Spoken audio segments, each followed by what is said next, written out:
আসসালামু আলাইকুম, শুভ সন্ধ্যা সবাইকে। তো আজকে চলে গেলাম আমাদের প্রাণীগঞ্জে নতুন একটা দোকান উদ্বোধন হয়েছে, পোড়া রুটি ও মালাই চা। তো এটা খেতে চলে আসলাম। তো আজকে রিভিউ দিব এটার আমি। তো মানে সাজানোটা, ডেকোরেশন করাটা সুন্দরই হয়েছে।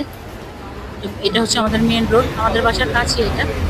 এই যে রুটিগুলো এখন পোড়াবে, তো আমি এটা ভিডিও করবো। এখানে চিনি, ঘি আর বাটার এটা মেখে এটা পুড়িয়ে নিবে। তো আমি একটু বলেছি বেশি পোড়া পোড়া করতে।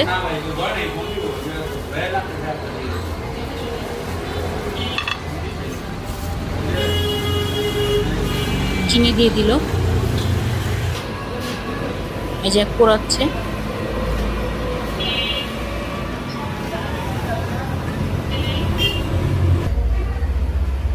আর এদিকে চা দিয়ে দিচ্ছে। তো আমি যেটা সত্যি ওইটাই রিভিউ দিব, যে আমার কাছে রুটিটা ভালো লাগছে, চাটা মোটামুটি, চাটা আরো জাল হবে আমার কাছে মনে হয়। মালাই টালাই সবই ঠিক আছে, কিন্তু রুটিটা বেশি মজা লাগছে। তো এইটাই। ভালো থাকবেন সবাই, আর যারা ভালো লাগবে চলে আসবেন।